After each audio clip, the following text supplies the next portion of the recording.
จังเนี่ยซึกใต้เฮาผมรวมหน้าดินไรเลยมันจังพวกบองนะใจใต้เฮามีน้ำกัดใจใต้เฮามีปิงหยาใจใต้เฮาหมอเฮ็ดนะเงินคำในท้องในเฮาเลยเพบันเบื่อน่ะนะเขาในเครื่องเฮาในเฮาเลยเลี้ยงเปื้อนน่ะกวนในเครื่องเฮาในเฮาแล้วก็เฮ็ดปานการเปื้อนน่ะจังไรว่าห่ำจังเฮ็ดห่ำจังขึ้นพวกบองขึ้นตัวเก่าน่ะเมื่อก่อนตัวในนาทีบนไหนบนมาอุปเปิงปี2ปีเส้นต้าของกำบนไหไผผ้าคืนบันถึงเฮือนออกมานำกินน้ำใจขึ้นถึงเฮือนออกมาเส้นต้างโคดิแลมแคมบนเอาโคอุดงเฮ็ดปานมาบ่ตายแล้วสินี่ตายเต็มใจของมันเป็นนันเต้ครับลูกน้องพวกเขาลาลองเต้เขาสำใจกันรู้สิว่าซี่กันนะพวกลาลองเต้ครับพี่น้องเขาบ่ด้วยกันเลยแห้งเลยตายเลยเฮ็ดจังได๋ก็ล่ะเนี่ยมันจังปกป้องนั่นขนาดเนาะสังใจว่าในนาทีเฮาในซึกใต้อันว่าไหนกำไรจาก PIQ ไว้ไล่กำไรจากพี่ว่าเมื่อเปลี่ยนวิตุจีแล้วเผยมาทางไหนก็เขาพร้อมเหมือนลีดกูต้าว่าแล้วที่มาปนเปลี่ยนเฮาไหนนะเพราะว่าอุบเฮาไหนอย่าไปป้ากองมาเมื่อใครอุบเฮาอุบอันเบียงใครกล้าขายดอกเฮากล้าอย่าไปป้ากองสูงมาก็เอามือเหลียวในปนป้ากองมาอยู่ในเครื่องเฮาน่ะนะเพราะว่าเฮ็ดจังเปิ้นลักอีเบ็ดกวนเฮาได้ก็ตรงอันนั้นเกี้ยงใต้เฮาไหนเอาที่มันเปลี่ยนหลายในเปลี่ยนหลายที่ไหนนะเพราะเป็นเปิ้นงีล้อมนะเพราะเป็นเฮานั่นก็ได้คัดปรับแตกกันนะอันนั้นมันเปลี่ยนอันย่อมๆลงใต้เฮาที่เนาะแต่ว่าการเมืองใต้เนี่ยมันสุดเสียงยาวไล่ลูกพื้นใต้นั่นหมดแล้วเนี่ยมันเปลี่ยนตอนตาผู้นำก็มีเหลือมาผู้นำบ่มีเหลือก็ผู้นำก็มีเฮือนเกียงใหม่ผู้นำก็มีเฮือนปางสร้างเนี่ยมันคล้ายกับหลายนั้นแล้วอะเนาะตาที่ลูกพื้นนี่แหละให้ว่ากวนเมืองเฮาอันกว่าอยู่ต่างที่สีต่างนั้นมาอยู่ขึ้นนะซื้อข้าวมีไว้เนี่ยเพียงพออ่ะซื้อก็เฮาไปเก็บหมดแล้วนะพวกเก็บก็เฮาเปลี่ยนอันเดียวเนี่ยเฮาผมว่าโคเขียวโคลายบ่เฮ็ดจังนั้นได้ตายน่ะได้เลยมือมีลงอุ่นใจมือกว่ามือแล้วแน่มือกว่าแต่มืออยู่เวียงลาเซียวว่ามืออยู่ในกำมือมันยอมเฮ็ดซึกแฮมไปใครมือแต่มืออยู่เซียนวีกำเกากังยอมเฮ็ดซึกว่าแต่มืออยู่นำตูเทียนยอมเฮ็ดซึกว่าแต่มืออยู่ตั้งย่านว่าอยู่ตรงนี้เขาเอาว่ามื้อเนี่ยคันจังคำมือก็มืออยู่ในนาทีโคเขียวก็เอากว่าเดี๋ยวนาทีโคลายกว่าเอากว่าก็ไม่เป็นเอากับสิวหาตั้งเนาะจะมาปกป้องขึ้นน่ะก็ได้นะรองว่าคนเมืองได้ขันใจนะโปโลกว่าโลไปในเส้นตั้งเฮามักกลางนั้นบ่เคยท่วมหมดเนาะเส้นตั้งเฮานั้นแคบมาลายลงลึกลีน่ะนะก้าก็ตันแล้วก็แล้วอะนะทูก็ตันก้อยจังมาเส้นตั้งแคบน่ะเปิ้เข้าคือเป็นผลมุกผลลิงเป็นลูกเป็นหลุมเนาะเปิ้เข้าคือในเป็นกลมเป็นอุ๋งเป็นลูกเป็นหลุมเปิ้เข้าเฮียงมาในเป็นผลลิกเป็นผลมุกตั้งคอม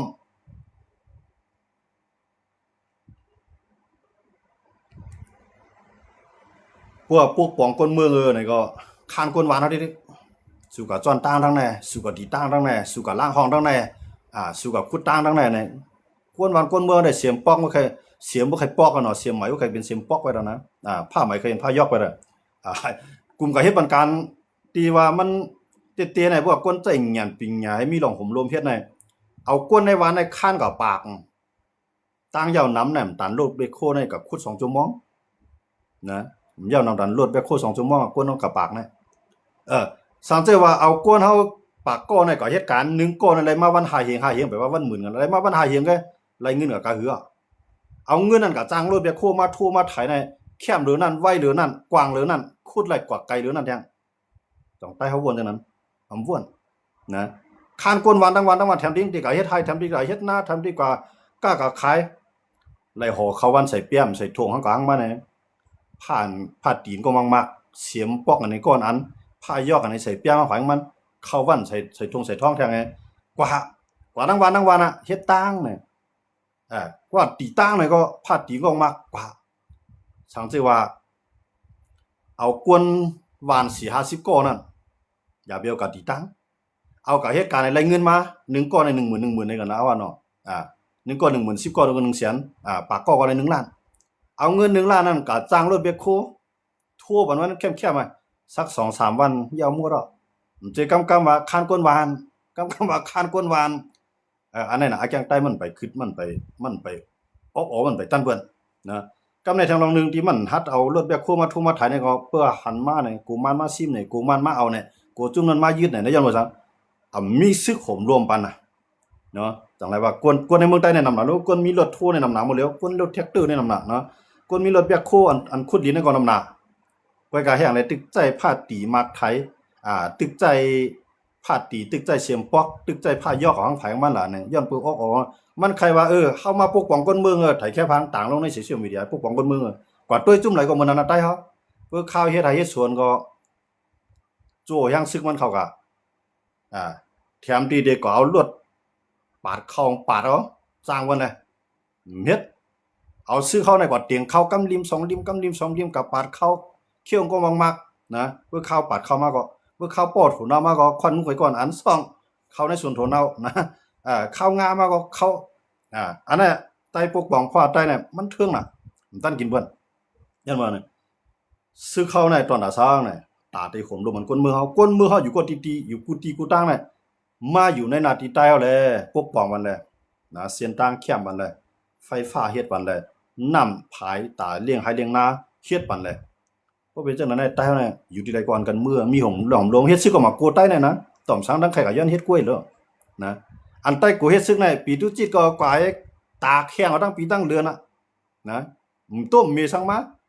มีเฮือนก้นหลงไอ้ปีไหนก็มีที่ไหนปีหน้ามามีเถียงหลังปีลื่นมามีเถียงหลังในตาเฮือนมีน้อยในตาเฮือนมีหลงเถียงมีลูกมีหลานมาก็ตาเฮือนลูกเก่าเนี่ยก็แม่นเงินตาส่งโรงเรียนลูกเก่าขึ้นยันกรุงในปีโตพุ่นเนี่ย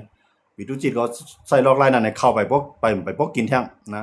อยู่หลายกินหลายเข้าไปพกกินนะปีตุจิตก็ย้อนเข้าก้นวันก็สร้างมันถึงเฮือนถึงตับบ่เนาะก็สร้างมันถึงตับ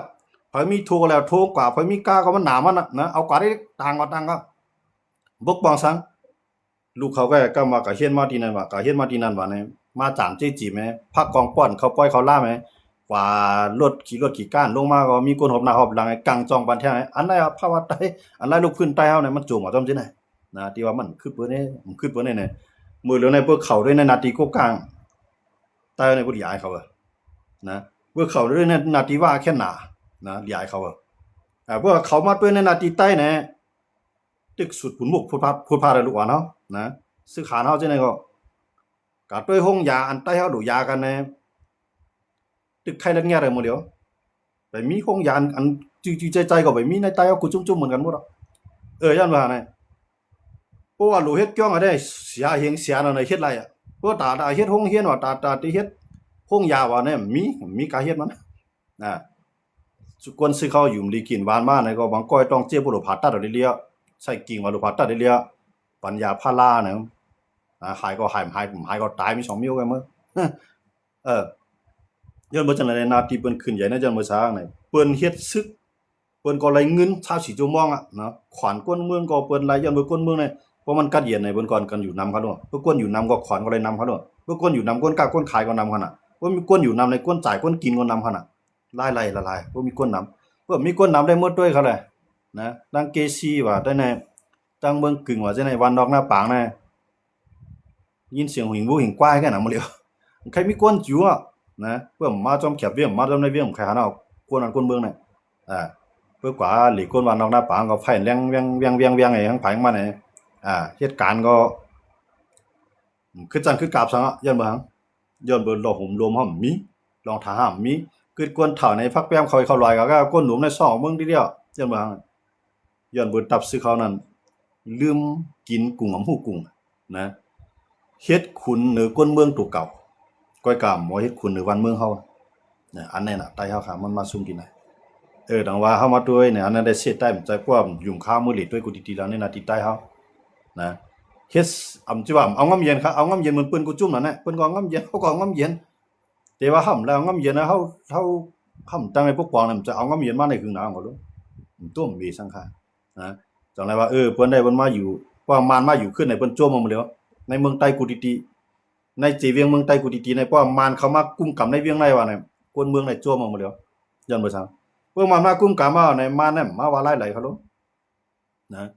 เพิ่นถึงอยู่สร้างขวัญก็สู้กับสร้างไงเพื่อถูสู่ลูกกล้าก็ขายก็สู้กล้าขาย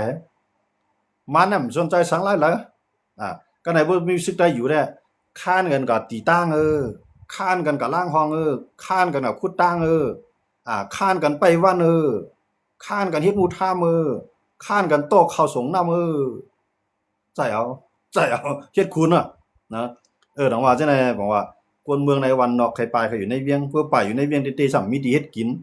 ก็ได้ปายกับเมืองเปิ้นเปิ้นนำเตียงทางจังหือนะ หันอยู่ดังเมืองเขียนอยู่ดังเมืองไทยจะไหนมองหายใต้พร้อมกันมองหายใต้พร้อมกันในนอนพวกเฮ็ดผ่านออกมาบอกไว้นะว่าใต้พร้อมได้มือมั้ยใต้มันเป็นอีหลานได้มันเป็นละอันละอีได้มือมั้ยปีนึงปีน่ะเนี่ยบางก็มีลูกชาย2กบปล่อยไก่ก็มื้อว่าเนี่ยให้ม่วนจังได๋อ่ะกวนเอาไหนนะก็ไหนบ่ว่ามันของจุ่มไหนก็ใครไหลว่ามาปีตุจิตก็ได้เอาว่าว่าก็มาย้อนว่าแน่ทีไหนก็มาย้อนว่ากูกังก็มาย้อนว่าคางก็มาย้อนว่าคู่เขียวมาย้อนว่าไต้มาโคลายมาย้อนว่ากูไผๆมาย้อนแบบหมดทีไหนเขามาย้อนว่าแน่เกิดลูกเกิดหลานบ่ดันบ่ตันปกก็ไปป้อเจ้าว่าผมรวมได้ผมรวมมันสังเสียมอยู่นะพวกเพิ่นมาย้อนเอาเนี่ยจังกะตังลาดีไว้เพิ่นมาหยอบยิบหยอบแหลงบ่จำเปาก็เฮียงซึ่งเบียดเอาไว้หยอบกะนะพอสูมีเงินก็มาถูกไปปากแสนมันก็50แสนพวกมีเงินเอาเฮ็ดซื้อข้าวไปยามให้ย้อนกินข้าวกันคนเมืองก็ทั้งปีทั้งเดือนเนาะกำนันว่าเฮ็ดซื้อก็ซุ้มอยู่ก็ซ้ำซุ้มตึกก็ซ้ำซุ้มพวกปลายก็ซ้ำนึงแค่นซุ้ม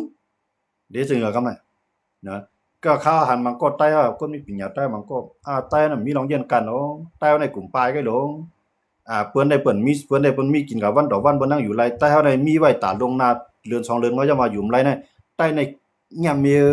ใต้ในขี้กูใต้ในขี้ยาเนอเนี่ยคนมีปัญญาใต้มันก็กันนี่คนบ้านคนเมืองสิที่คนเมืองไหนมันต่อสู้นะเพิ่นย้อนซึกมาก็ปันย้อนเข้ามาก็เมียงใจไปวันปันก็ไปวันแทงใจป่องขาวป่องวันแทงเฮ็ดหมู่ท่ามกว่าแทงจอยกุมเมียวนะมีพื้นใจควานมันแทงดูการลงไปเจ้าโทก้าจ้อมสงมาแทงเฮ็ดปันกุมเมียวขำเฮ็ดสังปะไทยเมียวซ้ำขึ้นนี่แบบคนเมืองเฮาในขี้ยาเนอมันมีไผเขาหรอกขี้ยานจังซี่ว่าเอาก็เฮ็ดซึกแลผมรวมหน้าลิ้นเฮาไหลติ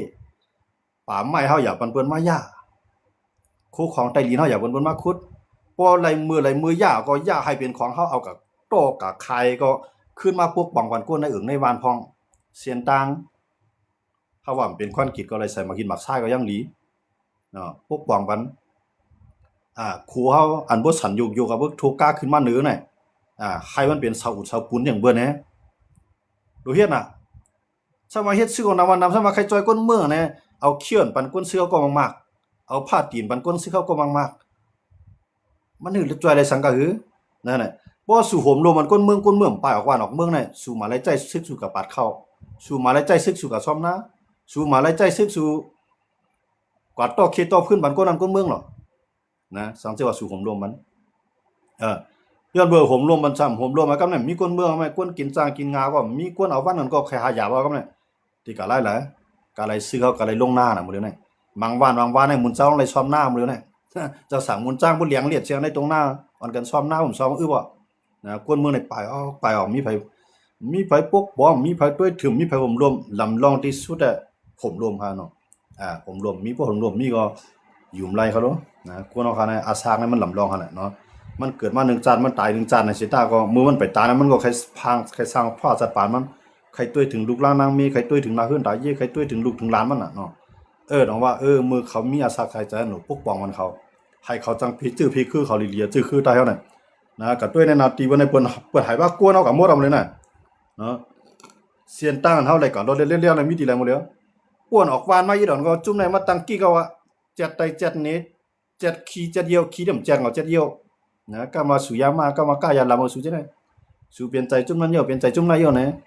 สิที่เฮาอยู่ในเมืองใต้เฮาซ้ำตึกว่าอย่าไปเปลี่ยนใจใต้สูหน้าต้องไปว่าในแท้งอย่าไปเลี้ยงเขาซึกใต้สูหน้าเพิ่นไปว่าไหนเฮาแท้งก็เลยว่าก็เลยฮอกเก้ฮอกหมันตีนั่นเจ้าเขาว่านั่นใครก็หลายนำเยอะเนาะย้อนบ่จังแลเฮาเลยเปลี่ยนจังนั้นในใต้ในเชียงใหญ่สังว่าซึกเขาในซึกกันเขาว่าในคำเลยหมายถึงซึกหานเขานะคำว่าก้นลงใต้เฮาเนี่ยหย่องจ้อมกองปวดหนาละนะสังว่าก้นลงใต้เนี่ยหย่องจ้อมตานากิริสามันหนาละวันเหมือนในใต้เฮาเนี่ยห่ำไรเมืองกวนขอก็วันเหมือนในเฮาไรกัดเย็นนะกว่าที่ไรก็ความใต้บึกบ้านเอาเสียงนะกว่าที่ไรก็คนนั้นคนเมืองบ่คืนเอาเสียงกว่าที่ไรก็เป็นตรงให้ตรงหน้าเฮาบ่เขียวเสียงมื้อเหลียวนั้นเขียวน่ะยื้อใช้แก้วแหละนะหน้าก็ห้ามนำว่าน้ำนะสวนเฮาก็เป็นเหล่าเป็นฮกเปิ้นได้ที่เพิ่นขึ้นใหญ่ในเพิ่นมีลงที่ดินเป็นหลายมันจังใต้เฮานั่นมีด้วยในนาทีว่าเขาละที่ดินเป็นหลายได้ถึงมีกำเดียวค่ะนะในนาทีเอาก้างที่ไหนว่าเขากุ้มกำไรเขาเป็ดที่ดินเป็นหลายมีอันผูกยางพาราอะไรเขาผูกยางพาราอันผูกยางพาราอะไรก็ผูกสวนอ้อยเฮ็ดสวนข้าวไห้สวนงาตาบข้าวเค จอดหมดเอาเขานะไต้เฮาทำเฮ็ดเปียดเฮ็ดก่อนตีใหม่เปียดเฮ็ดก่อนตีใหม่บ่เป็นเหล่าห้ามซึ่งวันเมืองใต้เฮาย้อนเมืองฮะซึกใต้อันว่านั้นก้นหลวงใต้อันว่านั้นตุ้ยหันเพราะว่าก้นเมืองเฮามือมันเกิดลูกนั้นแดมฮู้จ้ำเผื่อมันใหญ่มาได้คู่ดีหนาว่าตารางสูงมีหลายกองในเฮือนสูงไหนๆหลุมมือเอากำเดียวมือเขาตึกโหลอันเรียกก็โหลเจอันใหญ่มากก็โหลจุงนะอะไรก็โหลเฮ็ดโหลสร้างได้มีไผมาด้วยมีไผสนใจมีห้องยาในก็บ่สนใจมีหมอยาในก็บ่สนใจมีข้าวกินในก็บ่สนใจมีน้ำใสใส่หน้าในก็ตึ้มสนใจเผื่อมันเลี้ยงใหญ่มาเลี้ยงใหญ่มากาสูงขึ้นมาได้นาเฮือนสู่โหลเฮ็ดซึกก็เอาลูกมันไล่ลุงกับเมืองเขว่ะบางก็กับเมืองไทยว่ะเอาปอนมาไล่งับมามีมาน่ะแก่งลอกไล่ลูกขึ้นไตนะอันนั้นต้องว่าเฮาซุ่มเบิ่นน่ะนะบ่ได้บ่เฮ็ดซึกไหนมาดื่มจังหือปลายอ่ะนะดื่มจังปลายว่าบ่ได้บ่เฮ็ดซึกบ่เฮ็ดกูเฮือนเอาน่ะจังขี้เก้กันเฮือนในกว่าเฮือนแนมความไรวะกว่ากูเฮือนน่ะนะยาวกว่ากูก็1ก็2ปีบ่ปีกว่าน้องขึ้นมาพวกน้องกว่าปิงขึ้นปุดเมียงกันนี่น่ะเนี่ยหน้าขึ้นก็เลยเลี้ยงปอมมีก็เลยด้วยลูกล่างก็เลยลุ่มล่าก็แม่เพิ่นได้เพิ่นแต้มใจเพื่อเอากองกว่าเนี่ยปีตุจีดเอากับแทงกองโคเขียวมังกับแทงกองโคลายมังกับแทงกองต่างหมู่ต่างจุ่มมาห้ามกับแทงกองเนี่ยมีเป็น10กอก็บ่พอมันผมรวมได้มีได้หลายนะเมืองใต้เฮาค่ะนะอันเฮาค่ะอันซึกใต้ผมรวมได้ดีเลยมีมันเสตูมีเยมันเสก็มีต่างหมู่ต่างจุ่มยิบกองนั่นน่ะมีดีหลายค่ะที่ว่าเกซี่เนี่ยที่ว่าลายคาเนี่ยที่ว่าเมืองนองเนี่ยเมืองกึ่งเนี่ยน้ำลันเนี่ยเมืองใหญ่เนี่ยมีดีหลายค่ะมีน่ะเราพาอย่าห้ามกินว่าเนาะเมืองใต้ปัดปื้น50-50เวียงเป็นของใต้เนี่ยใจสังเจ้ามันรัดยอก็เฮ็ดจอมแน่เนาะมันเฮ็ดจอมน่ะนะซึกได้มีนำกองไว้ไปนี่หังไปนี่พาหางวันเจอจาดไปนี่พาหางวันปีใหม่ไต้ไปนี่พาหางวันปอยไปนี่พาหางจังนั้นไงป่าไม้มันทิ้งไร่คู่ของใต้ลิ้นกุ้งกำไร่กวนเมื่อมผมรวมไร่กวนก้ายาขายผินเพี้ยวไร่สำเพ็จสังไรครับว่าไงนะอันเฮ็ดไรนั่นเอาลูกกวนเมืองมานำแม่จู่กันไว้กวนเมืองใครมาเฮ็ดก็ป้ากันไปอันไหนเฮ็ดไรก็ในวันเล็กวันใหญ่เย็นเป็นวันเล็กเย็นเป็นวันห้ำใส่มาเป็นลูกเอาที่วันใหญ่เย็นเป็นวันเล็กเอาไหนใหญ่ก็เย็นเป็นเล็กแทงใส่มาในวันนั้นก็ห้ามนั้นก็ห้ามใส่มากะจู่จำในแคบเวียงไงยาวอย่าต้องว่าแห้งเลยก้นหลงใต้วันมื้อไหนกว้านใต้ก็ป้องกันลีกใต้ก็ใจตูเดียวกันแผ่นลินจึงใต้เฮาว่านั้นก็มีการมีขันที่แห้งเหลี่ยมคุมกันได้พวกโคมมันนั้นมันได้กวาดผ่านกว่าเฮาหาพวกโคมมันนั้นมันได้ตกละลายกว่าห้ำจ้ะพวกโคมมันได้บอกค้ำสู่คลายๆบอกกะเฮ็ดเคลื่อนสู่ใส่เนื้อบอกค้ำก็ได้กว่าเฮ็ดเคลื่อนสู่ใส่เนื้อบอกเสียงก็ได้บ่สู่พร้อมกันก้นหลงมันน่ะเฮาว่าเนาะมื้อเหลือในดูเฮ็ดเคลื่อนมีเงินเอาในกำมาเฮ็ดไว้ใหม่กำเบิ่นมาซิมกับไปแท้นะเฮ็ดไว้ที่เกซี่บนซิมเฮ็ดได้เมืองหนองบนซิมเฮ็ดได้เมืองกึ่นบนซิมไหนตีไรเปิ้นฮู้ว่าเป็นเฮือนก้นหลงใต้ได้บนซิมได้เด้ก็มาคือก็มากะไรก็เฮ็ดไว้ในปางช้างเบิ่นจังซิมเฮาก็จังออกมาเอาก็มันได้นะเพราะว่ามันสารคัดเป็นก็ซิมเฮือนในเป็นของเฮาก็งอเฮ็ดเอาเมืองไทยเฮ็ดเมืองไทยก็เฮ็ดเอาจอมแดนลินใต้ไทยไงยาวยานะคนหลงใต้เฮาค่ะจังว่าสิในเฮาดีสิหลายค่ะในแผ่นลินเฮาในกว้างใหญ่ก็คือแผ่นดินเงินแผ่นดินค้ำป่าไม้อันคือกันแคบหมดเลยแน่ไม่เปียกเขาบ่ได้ไหว้ไม้เป้าบ่ได้เสียงสุดเจ้าด้วยกันลูกซึกใต้เขามีนำก็คือกว่าทั้งหลายก็ผังยาซึกใต้จีกองเอาปุงเอาปานไงแหละมึงเร็วกองปอดอันเนี้ยยาวกำลูกใจเขาใหญ่มากก็กำมาจันเจ้าซึกว่าเจ้าหานไว้ในการเขา KTV กว่านะมันก็เฮ็ดเจ้าของ KTV มันก็ดีกินเมาตอดซื้อพักกองปอดอันนี้พอเดือนฮัดว่าหังเอามื้อใส่มากก็ให้นำกระท่อมอันนี้ใส่มากก็ให้ยามาเนี่ยตาหรือคือกำมาหังไผมาแล้วนะลูกกวนลงใต้เฮามามีแนวตั้งไปวนการเมืองการซื้อการจัดเปิ้นเฮ็ดเปิ้นไล่เฮาเฮ็ดอย่างแหลมไล่ในมาฮัดวนไอ้ปอกก็เป็นลูกกวนหลวงเอามื้อเมื่อใครว่าสังเทียง กองปัวท่าเนี่ยมันนอนเกี้ยงแกเนี่ยอันนั้นเนี่ยคนหลวงแกงหลวนคนหลวงใต้เฮานั่นนะคนหลวงทำเป็นแดงเมียวลูกหวานใหญ่มากก็เขาได้โปก็ได้เป็นเจ้านายโปก็ได้เป็นเจ้านายลุงก็ได้เป็นเจ้านายเมื่อเนี่ยมึงใครว่าเหือนะว่ากินยาเขาต้องมากก็ได้นะอันนั้นแกงใต้ดิมใจตั้งขึ้นยายสองว่าลูกอ่อนยิ่งเฮาก็เลยอ่อนกันกว่าปึงยิงจ้องปลาฮิตา1ตี2 3ปากก็นะหลวนยิ่งเฮามีห้องเฮียนปั่นมีดอกหมลมโลนะกำในหลวนยิ่งเฮามีปอมีเมอันว่าอะไรปองเปลี่ยนก็จังอยู่จังเศร้าจังปอมเมงก็กะขึ้นห้องเฮียนก็ซ้ำอยู่ไกลปอยก็เฮ็ดนายขาวหมดเลยนายขาวเนี่ยใครว่ามีกูเจเวียงหมดแล้วนะตั้งตาขี้เล็กเกียงตุงจ้องนายขาวบ่เตรียมเสียงหมดแล้วลายขาก็มีหลังใหญ่หลังลงปางลงก็มีก้นยืนเฮาก็อันกันก็อยู่จ้องหูลำต้อมมาขวางมันนะผ้าผึกโคขาวใหญ่มากก็เป็นสาวมากก็ทักลงจ้องไอ้ก็เอาผัวเมียซ่องเขาอยู่เมืองเบิ่นเอาก็มันอันเป็นก้นใจก็ถาหูลำต้อมอ้อมแม่กว่าอยู่จ้องบ่เตรียมเสียง1จ้องใน20 30 40ก็อยู่จ้องบ่ใหญ่มากก็ทักบ่ทักมาอยู่ในเมืองใต้แล้วเฮ็ดซึกจุ่มนั้นจุ่มนั้นพวกใครอยู่ในเมืองใต้ใครซึกในเมืองใต้ก็ไปกับเมืองนั้นเมืองไหนก็เฮ็ดลูกน้องลูกจ้างว่านี่คือเฮาน่ะอีลงกว่าได้เดียนะใต้ไหนมันแสงมันปิดหนกมันปิดตือไอ้ก้นหลงมาแน่เฮาคักใครว่าไหนกันเนาะหลายปีมาแล้วนะเฮาหันเปิ้นเฮ็ดก่อมใจไอ้สังมาอำไว้หมาก็พอเฮาก่อมหัวใต้เฮานั่นนะก้นหลงมาแน่เฮาคักว่าไหนหันเปิ้นปกป้องคือเปิ้นในก่อมใจพอมาตัวในเปิ้นในเปิ้นติจักก่อตั้งตับ19ปี10ปีนะหังมันบ่ไหลห่มรวมมันเจอคือเปิ้นเอาไว้มาตัวซึกใต้ในห่มอันห่มรวมมันเจอคือนะมีเวียงไหลผู้ลักมากก็ไปยอบไรแท่งก้นจวนมากก็ไปยอบไรแท่งก้นก้ายาขายผินไล่ใหญ่ไล่ลงนะก็อย่าก้นลมมีเงินมีคำนำยอบไรอันก็ยอบไรเนี่ยก้นสูยาจอมบานนอกหน้าป่าเท่าเองก้นก้าขายยาปูยาเปยามูนฮะเปิกขายยามาก็ซ่องอ่อนซ่องอีแท้อันไหนก็หันซึกได้ก็ยอบไรอันห้องยามาอันใหญ่ลมยอบไรปอก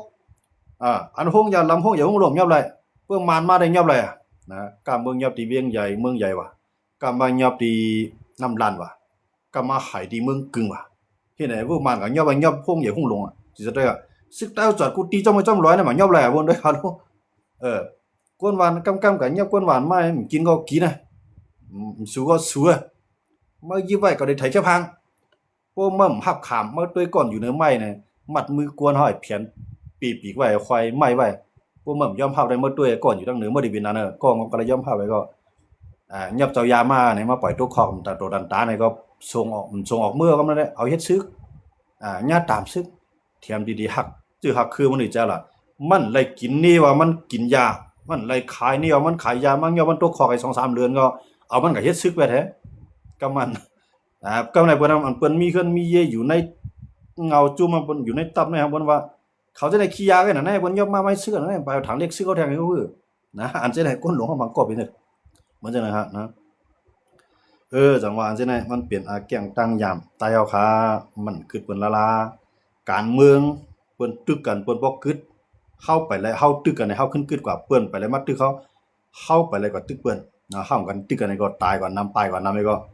วันหมู่แล้วลอกลายลูกพื้นเฮาก็พร้อมมีรองพร้อมกันได้มันมีเอาลูกพื้นว่านั้นมันมีว่าจุ่มไหลใหญ่จุ่มไหลเฮียงหนำจุ่มนั่นก็ได้มีเฮียงเงินนำไงเพราะว่าก็เลยมีเฮียงเงินนำก็ลูกน้องตะเป้มันก็ได้นำไงถ้าว่าวันเวียงอันไหนได้กัดเย็นน่ะมีห้ามกับกำวัน2วันเนาะอันไหนที่เรียกหลายสิ่งอื่นน่ะลูกคอกเปียดหมากออกอันมีหมันมาหน้านั่นสิเลยใส่มาอ่อนใหม่ๆอันมอรักษาเพียนดินวันเมืองจือคือตัวเก่าเปิ้นคือเรียกเปิ้นยังตั้งตับซึกยิ่งใหญ่มาเลยเข้าในคือใหญ่ๆตับซึกเขาก็ซ้ำใหญ่เอาเฮียงเลยกวนเมืองเลยกัดเย็นเปิ้นในหนักตักตาเปิ้นนำไต้ก็ย่าว่าไม่ซื้อก็คำบ่สุได้ยินไต้ก็ย่าว่าข้างไม่ซื้อก็บ่ได้ยินนะไต้ก็ย่าว่าก็กลางไม่ซื้อเลยครับไปหาในปอกเปิ้นเนี่ยกูกลางมาเอากว่าทีน่ะมาเอากว่าว่ามาเอากว่าปาอูมาเอากว่ามานมาเอากว่าปีดุจิตมาเอากว่าโคเขียวมาเอากว่าโคลายมาเอากว่าแทงอินก็ผีดิยับก็ได้มาเอากว่าตายเท่าไหร่สองมันไปรีพร้อมกันสองมันไปรีเปลี่ยนอันเดียวกันแน่ถึงขายามเอาขายโยนั่นก็ที่ไปตายขึ้นเกิดในจ่องไก่พ่อมันค่ะใต้เฮาในก้นหลวงมันนะย้อนนั่นแหละในได้เฮาค่ะจังก้นหลวงใต้เด้อมจ้า อันพันอยู่ใต้ตาอันยินอยู่ในหูอันตูดเข้ามาอยู่ทั้งน้ำในมันเป็นลองตีทั้งหมดขายาวอันใต้เข้ามากึ่งอึกในเมืองไทยบนลืบเรียนบนหนังวัวหนังควายก็มีทั้งน้ำมันนะอันมาเกี่ยวมาเสื่อยพอลืมตั้งมือก็มีทั้งน้ำมันยันภาษาเนี่ยเขาเปียดตีลืนตึกใครล็อกหน้าเก่าตึง10ตึงให้ตัวเต้มาอยู่ห้องขาดห้องเทียนนะต่างกวางว่าฟ้า2ว่าปั่นม่วนสุดจะบนด้วยค่ะตรวจพวกยินเสียงกันนะเขามาอยู่เมืองเปื้อนเป็นเป็น20 ปีสุดจะวนด้วยค่ะเขามีตึกให้ลองนาไปสุดโหสุดทางมันน่ะก็คือมากาบ่โอนบ่อ่อนเขายังจุนเปียได้มาอยู่เฮือนขาดเฮือนเช่าห้องขาดห้องแถวนี่รอดยัดสุดจะวนด้วยค่ะรู้มันลิสิหลายก็คือแผ่นดินเฮานี่พวกก้นหลวงเฮาพร้อมกันเป็นนำหนึ่งสิ่งแล้วตับซึกจึงใต้มาในมีลูกเหลียวก็ปีตู้จ้อยก็หลวงเมียนะมันไล่สังมาตัดซื้อคือเฮาซึกกันมาโคเขียวโคลาน่ะมันหลบเปียเราอันว่าตามจังได๋มันหลบเปลี่ยนอันเดียวกันกว่ายาวแผ่นดินเฮานั้นมันติคือเครื่องมาอยู่เพราะว่าเฮาแจกเฮาแท็กพี่กันในนาทีปีตุจิก็ตอได้กุ้มอะไรในเวียงแน่หลายปอกแกนะในนาทีโคเขียวก็กุ้มกำอะไรกุ้มกำอะไรลีในเวียงในสัมมีเสเวียงโคลายก็มีเสเวียงเฮาลีอายเบิ่นห้าเบิ่งก็ด้วยในนาทีเปาเขาเปิ้นนี่แฮงซึกเปิ้นนี่ในกลางเมืองใต้เฮาในเปิ้นนี่แฮงซึกก็อยู่ในจิกร้อยบ่น่ะสิจะด้วยครับมันกว่ากันนำกันเถอะนะเปิ้นได้เปิ้นเอานำขึ้นถึงเฮือนมันคูเฮือนใต้เฮาในตึกการลงห้วยก็ได้ไล่กินน้ำมาเนี่ยนะไฟฟ้าไปมีตึกใจใต้เตียนเปียกใต้ไฟไวไฟเสียงเลียดย่านนั้นแกอย่างแล้วเฮาย้ายคนคือเรียกเขาครับนะเฮาห้องมันเจ้าคืออ่อนห้องมันเจ้าคืออ่อนวันบ่ได้สิเจ้าด้วยครับเปิ้นนี่ผาหักซึกในเปิ้นนั่นนี่ในเมืองนะกวนเมืองเปิ้นนั่นไล่ป้ายทางดังซ้ํกวนเมืองใต้เฮาซื้อคือใต้ซ่อมไล่ป้ายจนบ่สังย้อนปืนลวงพร้อมกันมันมีกวนเก่าก็กวนเก่าเก๋หาพื้นสีหมอค่ำมีไหนเผอก็เฮ็ดคุณเฮ็ดเก๋เจ้าเฮ็ดคุณเฮ็ดหมดเลยมีกวนไปถึงกวนเมืองเฮาขากันไหมย้อนอะไรต้องว่าในใครผักมันก้นลงใต้ได้สู่เจ้าลีศิลาในนาทีเฮามีหลอยเสียงในนาทีเฮามีป่าไม้ในนาทีเฮามีหมอค้ำในนาทีเฮามีเลเอิดในนาทีเฮามีควายมีฐานหินมีกูจิกูลองอันใดปันเฮาให้ขึ้นใหญ่นะเฮาหลู่โฮมพร้อมกันสิเลยโฮมรวมแกดขี้ให้กลางมันสิเลยเอาขายสิเลยปกป้องจื้อเฮาคือเฮาแผ่นดินเฮาก็ง่ายที่สุดแล้วนะสมาอ่านเอาว่าเอาเมืองพร้อมกันในสุดีเอาอะไรฮะนะใครวันใครเมืองหมอพร้อมมันใครวันใครเมืองเป็นนำหนึ่งเสียงเรือในที่อ่านเอานะตีถือไรครับเป็นลายนะจงว่าข่าวถึงแล้วว่าลายลูกพื้นใต้ได้ติดโจมยาวไฟอันแรงนั้นก็จำหมอดยาวพอก้นลงใต้เฮาหนึ่งอยู่หนึ่งไทยก็ได้การเข้าเกี่ยวไอ้หมักหน้าบังลูกเหยียดลูกลงไอ้โคผือโคข่าวเนี่ยนั่นก็ยาวอันอากาศของคนลงใต้เฮานะมีสังยาวอันใดได้ลูกพื้นในปีเวิน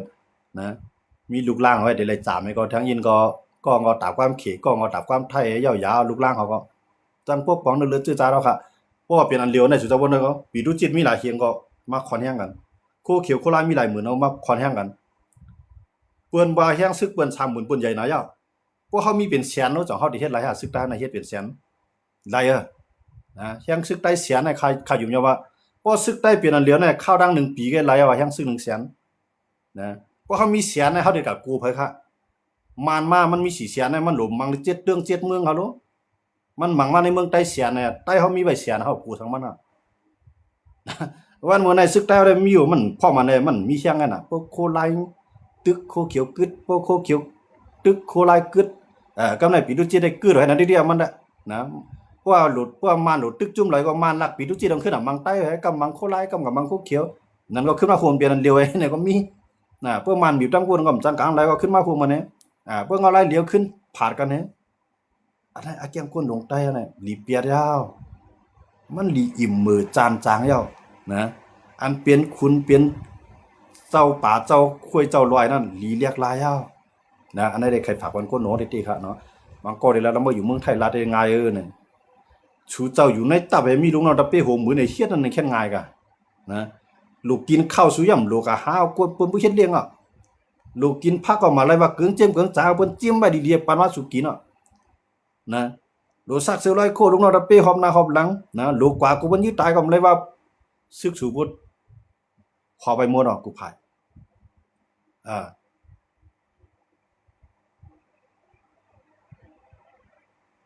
ลาดฟันป้า